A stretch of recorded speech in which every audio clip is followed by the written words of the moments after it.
البدع والأهواء، أهل البدع العقائدية وأهل البدع السياسية. نقول بيننا وبينكم السلف، بيننا وبينكم الكتب، كان فيقول البدع بيننا وبينكم.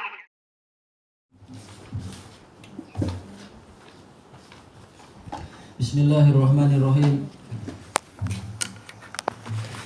Qala Imam An-Nawawi rahimahullahu taala, al-haditsu tsani wal khamsun ba'da salasimi'ah, 352 untuk cetakan ini. An Abi Dzar radhiyallahu anhu qala Rasulullah sallallahu alaihi wasallam, Rasulullah SAW bersabda, innakum sataftahuna ardan yudkaru fihal qirat. Sesungguhnya kalian itu akan membuka sebuah negeri yang dipanggil di situ dengan qirat, yaitu apa? Negeri Mesir. Wa fi riwayah sataftahuna Misra. Dalam satu riwayat, kalian akan membuka negeri Mesir. Wa hiya ardun yusamma fihal qirat. Itu negeri yang dinamakan sebagai qirat.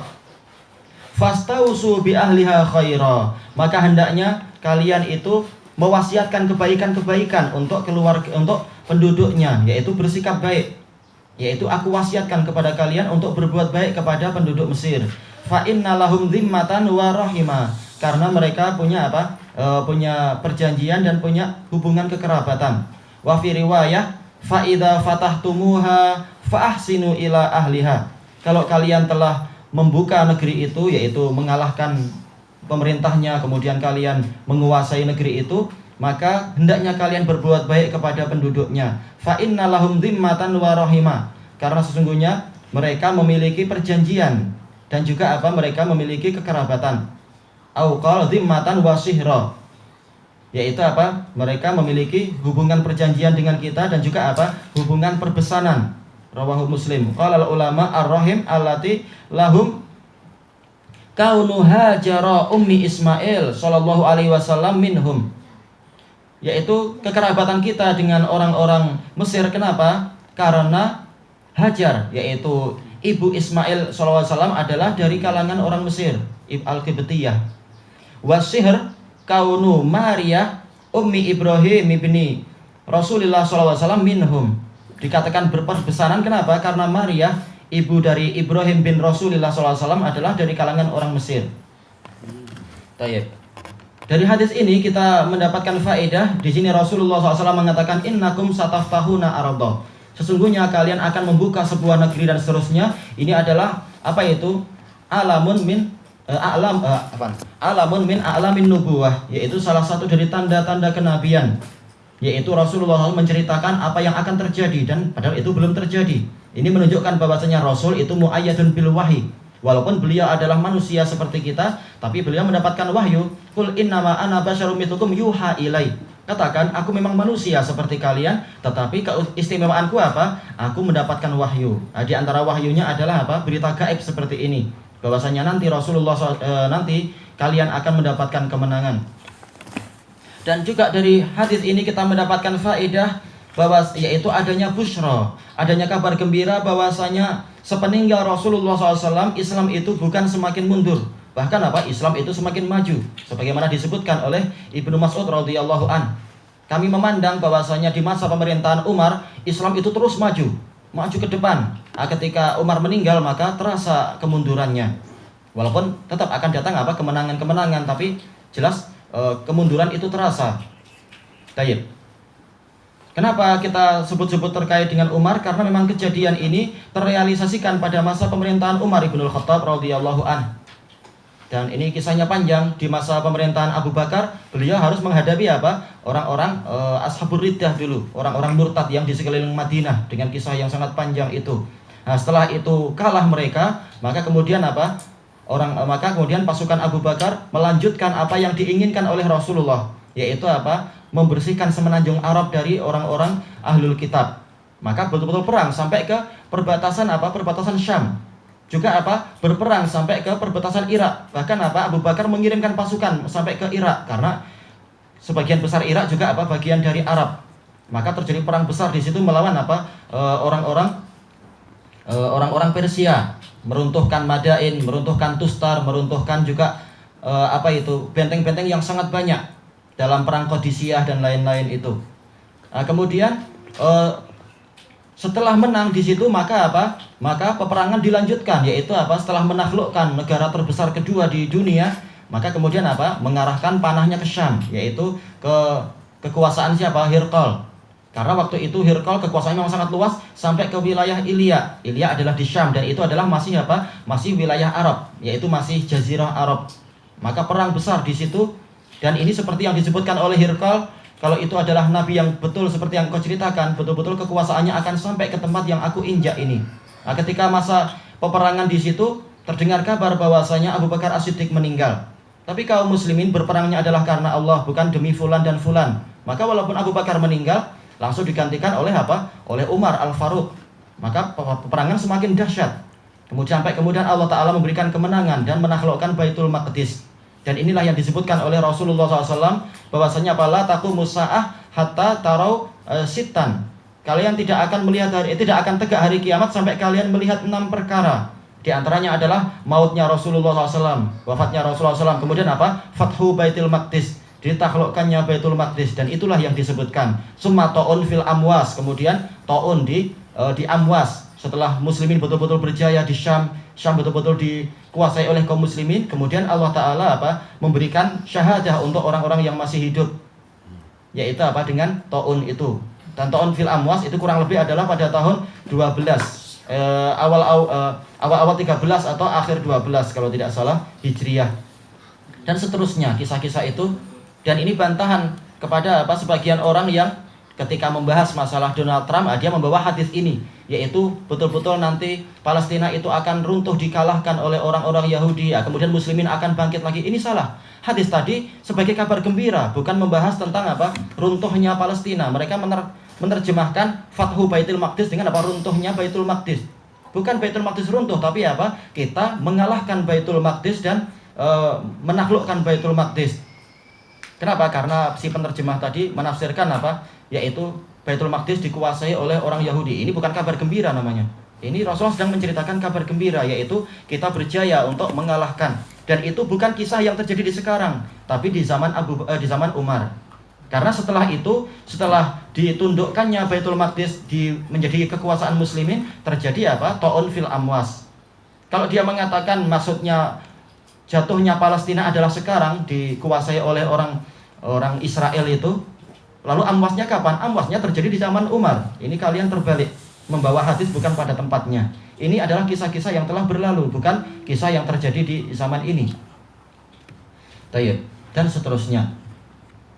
Tayyib. Kemudian setelah itu, setelah hancur kekuasaan orang-orang orang-orang Romawi, maka kemudian Umar bin Al-Khattab memerintahkan pasukan Amr bin Al-As untuk untuk meruntuhkan kekuasaan orang-orang Romawi di Mesir.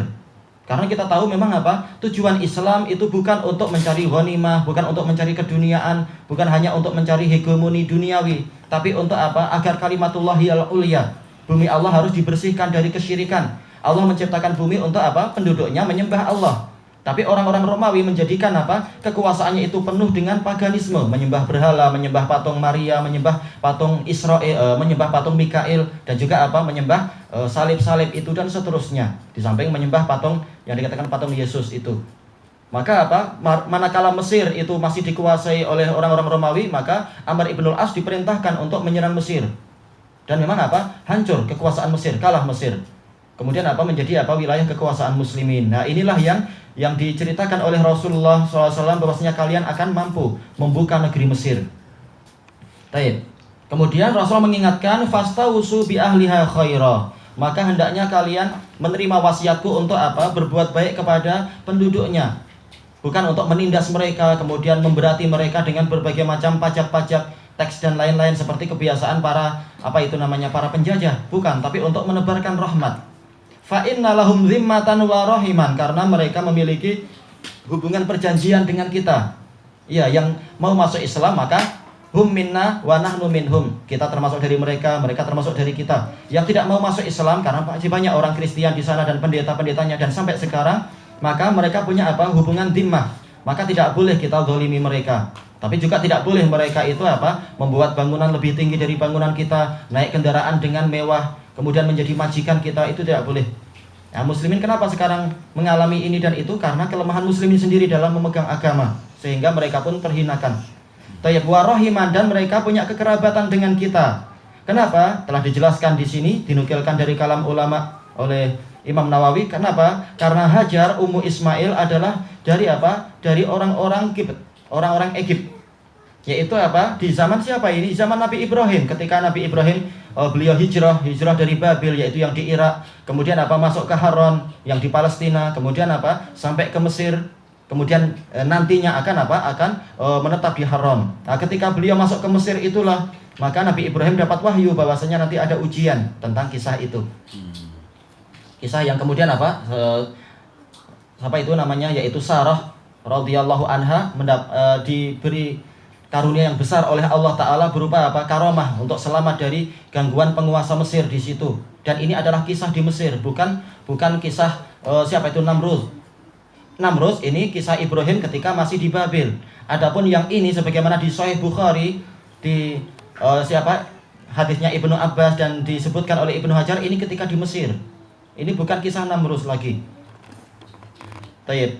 Maka yang lebih dekatnya adalah kisah apa? Parao, yaitu Fir'aun yang ada di sana. Salah satu Fir'aun sebelum datangnya apa? Ramses II, yaitu di zamannya Musa itu. Nah, kemudian karena si rajanya ini kalah, maka dia mempersembahkan, istilahnya adalah apa? Menghadiahkan Hajar, yaitu anak dia, putri kesayangan dia, kepada apa? Kepada Sarah sebagai bentuk pemuliaan. Nah, maka apa? Status Hajar kepada Sarah adalah apa?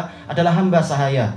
Kemudian kemudian Sarah menyerahkan Hajar kepada apa? Kepada Ibrahim sebagai hadiah kepada suaminya sebagai hamba sahaya. Jadi ini adalah apa? Kemudian lahirlah Ismail dan sebagainya. Jadi Ibrahim sama sekali tidak melakukan seperti yang disebutkan oleh sebagian orang-orang Kristen. Mereka mengatakan, oh kami lebih menyukai Ishak. Kenapa? Ishak ini lahir dari apa? Dari pernikahan yang sah, yaitu Ibrahim dengan Sarah. Sementara Ismail kami nggak suka dia. Kenapa? Karena dia dari selingkuhnya Ibrahim dengan Hajar. Ini kalam busuk, jahat. Seperti itu namanya orang Arab telah mengatakan apa? Apa itu? Idza sa'at fi'luhu, apa itu? Sa'at dzununu. Kalau perbuatan dia jelek, maka apa? Sangkaan dia pun jelek. Orang Nasara banyak dari mereka yang suka berzina, ma'ruf, bahkan mengajak muslimin untuk apa? Mempopulerkan perzinaan. Manakala mereka biasa gitu, mereka memandang Ibrahim dengan Hajar adalah apa? Perzinaan. Na'udzubillah, menuduh Nabi Ibrahim.